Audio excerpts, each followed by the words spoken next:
Here's something I bet you haven't thought of. You know that whole shouting match about global warming? Yeah, and I'm sick of it. What's with the hat and smoke? I'll be playing devil's advocate. Lay off, it's the best I could do for horns and brimstone. Okay. I know it seems like such a noisy mess that it's easy to tune out, but here's a thought for you. While we debate whether humans can really change the climate or not, we are at the same time running the experiment. The kicker is, no matter what the outcome of the experiment, we're in the test tube. So it seems pretty clear that we better get to the bottom of the controversy as quickly as possible. But how do you know which side to believe? What if I told you I've got a way to look at it where you don't need to believe anyone, but you can still decide with confidence what we should do? What are you smoking? That sounds impossible. Yeah, I thought so too. So I put it out there in a video, and after being critiqued by thousands of people, I think I've now got a conclusion that is pretty much undeniable. We'll just see about that. So here's the reasoning in a nutshell. If you want more detail, watch for the index at the end of the video. First off, no one's perfect. So every choice you make brings with it a risk if that choice turns out to be a mistake. Given that, which risk would you rather take? Listen to the activists and take big action now, risking the possible harm to the economy that the skeptics warn us about, or listen to the skeptics and don't take big action now, risking the possible destruction and upheaval that the activists warn us about. Bottom line is, which is the more acceptable risk? The risk of taking action or the risk of not taking action? Ah, geez, when you put it that way. Hey, don't just accept what I say. I'm just some guy. Think it through for yourself. Okay. Wait a minute, global warming isn't caused by humans in the first place. I've seen lots of evidence for that. So you're presenting a false choice. Are you infallible? No. Could you be wrong? Yes. So the question, which is the more acceptable risk, still applies, doesn't it? Fine, but it's still a loaded question. Well, take a look at where the question came from and see if you agree that it's a valid one. If you need to make a decision when things are unclear, like we do with global warming, it's often useful to look at the different possibilities for the future. The first possibility is whether human-caused global warming turned out to be true or not. So let's put F for the future where it turns out to be false and T for it turns out to be true. The other possibility is what action we end up taking. Let's make column A yes for significant action and column B no for little to no significant action. So that gives us 4 boxes that spell out 4 different basic futures. What might each of these futures look like? First is the future where we did take action and global warming turned out not to be real after all. Let's take the most pessimistic view there and say all we get is a bunch of economic harm and 0 positive benefits.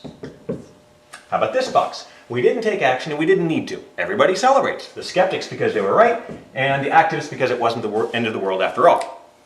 How about this box? We took action and it was a good thing too because the doomsayers were right. We've still got the economic costs, but everyone's okay with that because we saved our cookies. Now how about this box down here? We didn't take action, but the doomsayers turned out to be right. Well, if we took the most pessimistic view up here, we should do the same thing down here. And this, you've heard before. We have environmental, political, social, public health, and economic disasters on a global scale, a disaster scenario. Now, obviously, this is grossly simplified. The smiley faces give that away. But we can say that the future will fall roughly into one of these 4 boxes. Most of the shouting match is about trying to predict which row the future will fall into, which we can't know for certain until we actually get there. But what we can know, because we control it, is which column the future will not fall into. Because by taking action or not, we are choosing a column and that eliminates the risk in the other column. So it's a bit like buying a lottery ticket. We choose ticket A or ticket B and then wait to see what the laws of physics dish out as our result. One way or the other, we're taking a risk. So which risk is more acceptable? The risk of taking action or the risk of not taking action? Hey, that sounds good, but the logic is bogus. Wouldn't that grid argue for action against any possible threat, no matter how costly the action or how ridiculous the threat? Even giant mutant space hamsters? Because it's better to go broke building a bunch of rodent traps than to even risk the possibility of being hamster chow, right? So this grid is useless. Yeah, I totally agree with you. Huh? The grid by itself isn't a silver bullet, but what it does do is it allows us to make a decision using uncertain knowledge by changing the question from, are humans affecting the climate, to the real question, what's the wisest thing to do given the uncertainties and the risks?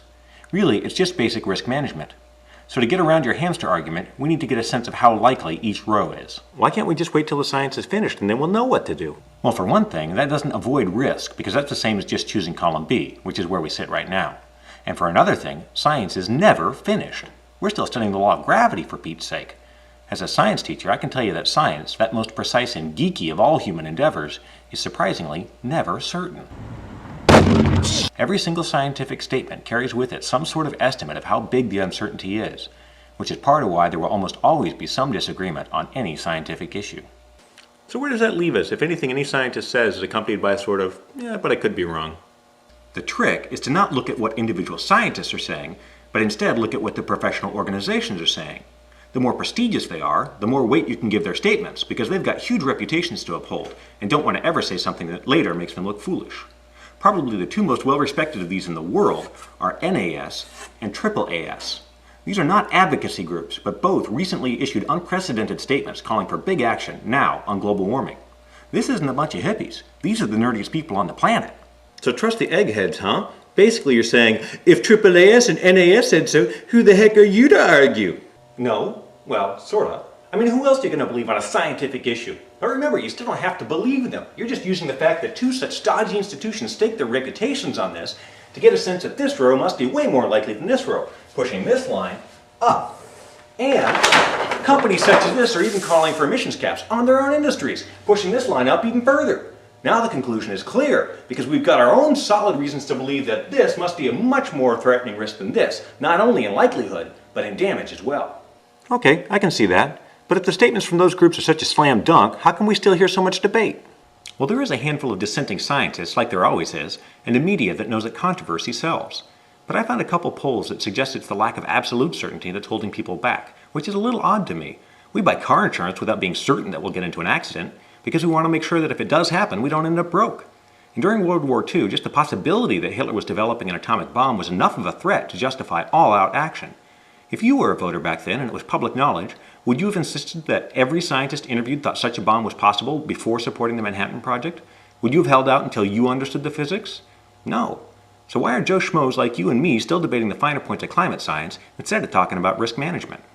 Well, there's a gajillion causes out there already screaming for my time and money. Save the planet and stuff. Look, it's not the planet that I care about. It'll do fine on its own. What I care about is saving our bacon. And I understand how overwhelming it is when you hear cries about save the whales, or the rainforests, or the children, or air pollution, water pollution, light pollution, toxic waste, nuclear waste, government waste, corporate waste, peak oil, snake oil, flag burning, wiretapping, game hearing, immigrating, ANWR, gun rights, human rights, water rights, right to life, abortion rights. Where do you start? Let me suggest a way to prioritize. All of these. Peanuts, if the worst of this comes to happen. Ooh, way to go, Mr. Smarty Pants. You just managed to tick off pretty much everybody. How come your pet crusade trumps everyone else's? Because even though it's not likely, if the worst of global warming does happen, we'll be so busy dealing with the fallout that most all other human concerns may seem like rearranging deck chairs on the Titanic. I mean, who's really going to care if some protester wants to burn the flag on the courthouse lawn when the whole city is flooded? But why the hysteria? What's the big deal about a degree or two? Yeah, it turns out it's not the warming that gets you. It's the way that such a quick change throws a monkey wrench in the whole system.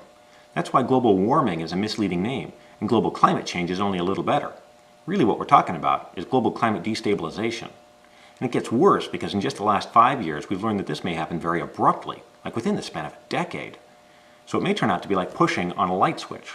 Small pushes in the past have produced small results, until you hit an unexpected tipping point. Man, we're totally hosed. We're going back to the dark ages, aren't we? Disturbing, isn't it? Actually, there's a lot of reason to believe that we can fix this, maybe even without reducing our standard of living, if we're quick about it. But what do I do? I'm just one guy with a stupid hat. What you do is spread the word, because the only way we really get into column A is by policy changes, and those only happen when enough people demand it. So we need nothing less than a change in the culture itself, and you can help make that happen. So you forward this video to others, and they forward it to 10, and so on. In just 4 steps, that's over 10,000 people that may have their opinions influenced. That's power. Use it. This is likely to be the greatest threat that humanity has ever faced. Think that's overblown? Maybe. But can you be so certain that you're willing to bet everything? Because we only get to run this experiment once. Hopefully this idea of risk management will be what ends the debate. How the world ends up? Well, that depends in part on you and what you do next. We have greatness within us, innovative, giving, determined. It's time for the best in us to come out.